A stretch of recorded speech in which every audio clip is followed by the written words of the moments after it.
वैद्युत क्षेत्र और वैद्युत क्षेत्र की तीव्रता। ध्यान से सुनना क्या चीज है। वैद्युत क्षेत्र किसी भी आवेश का एक क्षेत्र होगा।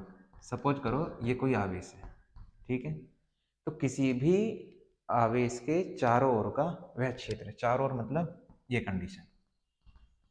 तो हमें क्या करना पड़ेगा, ध्यान से सुनना, ये एग्जांपल से ही समझ में आएगा कि अगर मान लो ये कोई आवेश है, उस आवेश को मैंने मान लिया क्यों, कितना मान लिया क्यों, और मुझे देखना है कि ये आवेश अपना कितना एरिया प्रोड्यूस करता है, कितना क्षेत्र उत्पन्न करता है, कि जहां तक अगर इसके क्षेत्र के अंदर कोई अगर आवेश आ जाए तो वो अपने ऊपर, चाहे वो अर्थ आकर्षण का अनुभव करे या फिर प्रतिकर्षण का अनुभव करे, तो हमें इसका क्षेत्र देखना है कि इसका क्षेत्र कितना होगा। क्षेत्र निकालना, इसकी वैल्यू कितनी होगी वो अलग बात है। सबसे पहले इसकी डेफिनेशन समझना। तो क्या होगा, तो जिस आवेश का हम क्षेत्र देखेंगे कि उसका विद्युत क्षेत्र कितना है, उसे बोलेंगे स्रोत आवेश। क्या बोलेंगे, स्रोत आवेश, सोर्स चार्ज, स्रोत आवेश। अब हमें कैसा पता लगेगा कि इस आवेश का क्षेत्र कितना है, तो हमें दूसरा चार्ज लेकर आना पड़ेगा।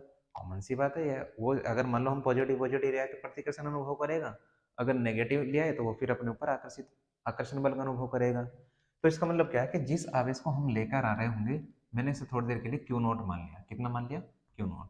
इसका नाम होता है परीक्षण धनावेश। क्यू नॉट मतलब परीक्षण धनावेश। तो एक चीज बताओ कि जैसे ये परीक्षण धनावेश इसके अंदर प्रवेश करेगा तो वो पॉजिटिव है, धनावेश है, ये भी पॉजिटिव है, ये भी धनावेश है। इसका मतलब क्या हुआ कि वो अपने ऊपर प्रतिकर्षण का अनुभव करेगा, लेकिन कहीं ना कहीं एक क्षेत्र तो होगा कि उस क्षेत्र के बाहर निकलने के बाद ये अपने ऊपर ना तो आकर्षण बल का अनुभव करे ना प्रतिकर्षण का।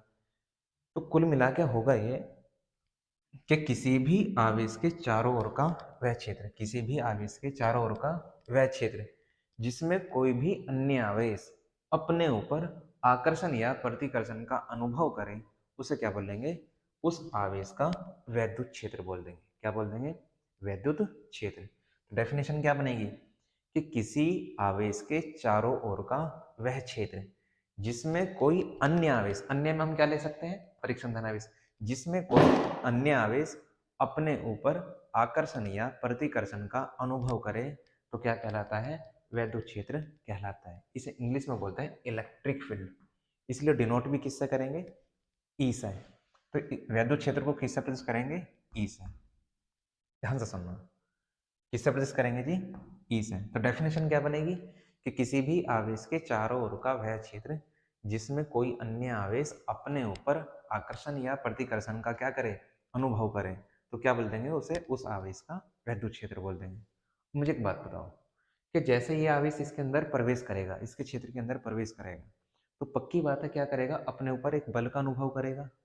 क्या करेगा जी, अपने ऊपर एक बल का अनुभव करेगा। हमने मान लिया उस बल की वैल्यू है एफ। कितना है, एफ। डायरेक्शन कहाँ की ओर होगी, बाहर की ओर, क्योंकि क्या करेगा, प्रतिकर्षित, प्रतिकर्षण मतलब डायरेक्शन कहाँ की ओर होगी, बाहर की ओर। इसका मतलब क्या हुआ कि हमें देखना कि इस क्षेत्र की औकात कितनी होगी, मतलब उसकी तीव्रता कितनी होगी। कम आकर्षण बल, प्रतिकर्षण लगाएगा, या फिर मतलब कम आकर्षण, यहाँ तो भले ही प्रतिकर्षण लग रहा हो, आकर्षण बल कम होगा या ज्यादा होगा, यानी कि वो डिपेंड तो एफ पे करेगा।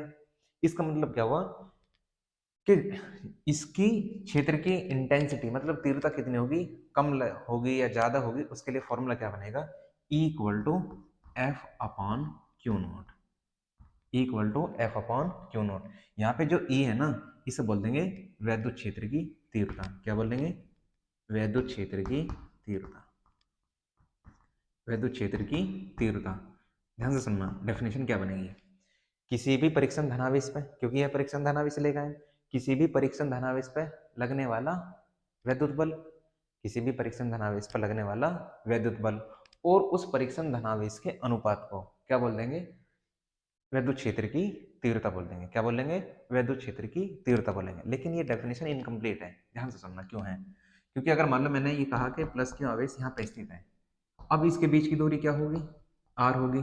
तो कॉमन सी बात है, अगर आर की वैल्यू ज्यादा होगी तो ये बल कम काम करेगा। सोचो कि अगर आर की वैल्यू कम होती चली गई तो एफ का मान क्या होता चला जाएगा, ज्यादा होता चला जाएगा। इसका मतलब क्या हुआ कि हमें हर एक बिंदु पे इसकी तीव्रता बदल जाएगी। हर एक बिंदु पे क्या होगी, क्यों बदलेगी, क्योंकि आर की वैल्यू बढ़ भी सकती है और घट भी सकती है। इलेक्ट्रिक फील्ड के अंदर ही तो क्या होगा, आर की वैल्यू घट और बढ़ सकती है। तो इसका मतलब क्या हुआ कि जो वैद्युत क्षेत्र की तीव्रता होती है वो किसी बिंदु पर निकाली जाती है। किस पर निकाल लेंगे, किसी बिंदु पर।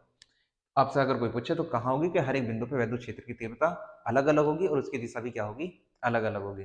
ध्यान से सुनना, तो डेफिनेशन क्या बनेगी, तो वैद्युत क्षेत्र क्या बना, किसी भी आवेश के चारों ओर का वह क्षेत्र जिसमें कोई अन्य आवेश अपने ऊपर आकर्षण या प्रतिकर्षण का अनुभव करे, वैद्युत क्षेत्र कहलाता है। फिर डेफिनेशन किसकी बनेगी, वैद्युत क्षेत्र की तीव्रता की बनेगी। तो इसमें अब तुम क्या कहोगे कि किसी भी परीक्षण धनावेश पर लगने वाला वैद्युत बल और खुद परीक्षण धनावेश के अनुपात को क्या बोल देंगे, उस बिंदु पर वैद्युत क्षेत्र की तीव्रता बोल देंगे। क्या कहेंगे, वैद्युत क्षेत्र की तीव्रता। तो किसी भी परीक्षण धनावेश पर लगने वाला वैद्युत बल और परीक्षण धनावेश के अनुपात को क्या कहते हैं, वैद्युत क्षेत्र की तीव्रता कहते हैं। इसे किससे प्रदर्शित करेंगे, ए से प्रदर्शित करेंगे। एक सदिश राशि होती है, मतलब इसमें डायरेक्शन होगी, कॉमन सी बात है कि डायरेक्शन की होगी। जब एफ में इसमें सादा डायरेक्शन है, या तो बाहर की ओर लगेगा बल या फिर अंदर की ओर लगेगा। इसका मतलब क्या है कि वैद्युत क्षेत्र की तीव्रता एक सदिश राशि है। कैसी राशि है, सदिश, यानी कि इसमें दिशा होगी। फॉर्मूला क्या बना, E equal to F upon Q. अगर आपसे कोई मात्रक पूछे तो E की वैल्यू क्या होगी, एफ का मतलब न्यूटन हो गया, एफ का मात्रक क्या हो गया, न्यूटन। नीचे कौन है, आवेश, आवेश का मात्रक क्या है, कूलाम। तो इसका मात्रक क्या बनेगा, न्यूटन प्रति कूलाम। तो इस टॉपिक के अंदर हमने एक क्या चीज जानी कि वैद्युत क्षेत्र और वैद्युत क्षेत्र की तीव्रता किसे कहते हैं। ठीक है।